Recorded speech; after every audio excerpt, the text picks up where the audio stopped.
The Unbearable... What is the name of this movie again? I keep thinking of The Unbearable Lightness of Being.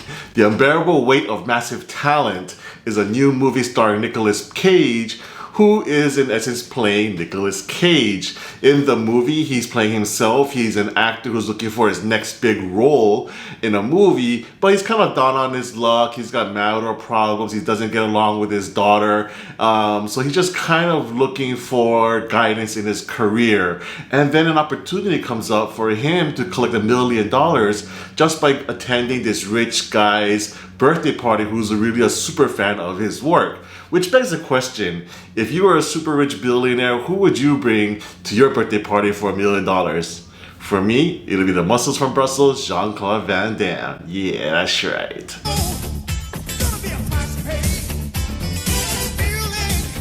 So Nicolas Cage goes to this guy's birthday party, and at first he just doesn't want to be there. He's doing it just because he has to. And then he gets to know the guy. The guy is super cool, and they get along, and they form this bromance, and they become friends. But then there's a subplot where the CIA thinks that he's also responsible for the kidnapping of this political figure's daughter. So now they want Nicolas Cage to work for them so that they can get some intel on the guy's compound and rescue that young girl back. Now, I had a really good time with this film because I like original ideas and especially when they work, and this one really does. You know, Nicolas Cage, he's a national treasure. Oh wait, National Treasure, a movie that he made. This guy is just, you know, he gets a lot of shit, of course, you know, because he makes tons and tons of movies. No one's seen them all, and he just makes a straight-to-video type of things. But you know, and the perspective that you get from the movie is that the guy just likes to work. He likes acting. He just wants to still be an actor. He just, you know, looking for parts here and there.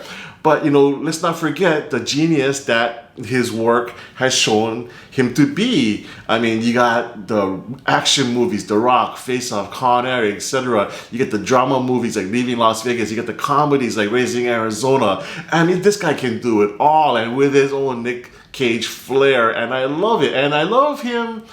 And you know, I love him that he's making fun of himself, but he's not really. He's kind of celebrating himself, if you will. And the Nicolas Cage that he portrays in this movie is more like not the true Nicolas Cage per se, but the public perception of him, perhaps. So I like how they kind of had fun with that. Not make fun of it, but have fun with it. And Nicolas Cage, he just gets so absorbed in the material. He just commits to it fully, and movie just works. And by far the best selling point of this film is that bromance, that friendship between Nicolas Cage and Pedro Pascal, who plays that billionaire who hires Nic Cage to come to his birthday party.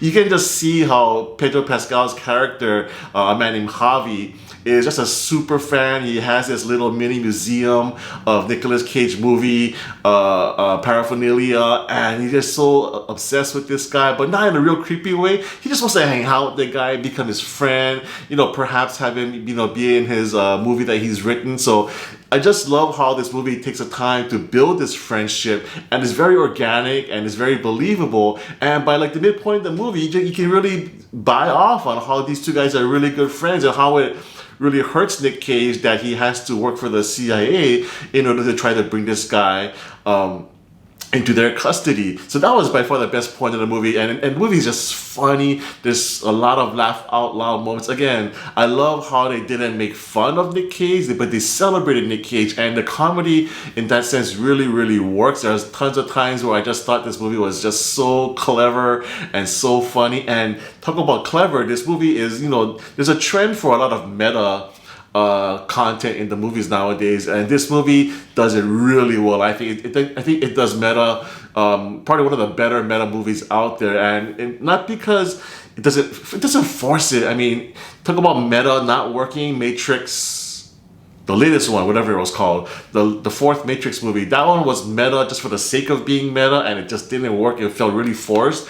This one, the meta-ness, if you will, really works, and I love how they just worked in with the plot of the movie. Once you watch the movie, you'll understand how the meta-ness, you know, really works into the plot. It's all intricate in there, and it works. It's integrated, and I thought, again, that was really clever. And you know, of course, this being a Nic Cage movie and a celebration of Nic Cage, there are some action scenes in there as well, which are again done very well and done very cleverly too. So, you know, I just had a really great time with this movie, and I don't know how anybody can not be a Nic Cage fan, and I'm so glad to see him coming back. Not that he went anywhere, as the movie will tell you, because you know, a few years ago he did Mandy, which I thought was really great, and last year everyone celebrated Pig, which I thought was a great performance from him as well. So, you know, Nic Cage, man, come back to the mainstream. We want to see you back. You know, we want to see you back on the big screen. So I love it. I hope this film does really well. And if you're a Nic Cage fan at all, or a fan of clever screenplays and, you know, a good bromance, action comedy, buddy comedy type of thing, this could be the film for you. So I highly recommend it.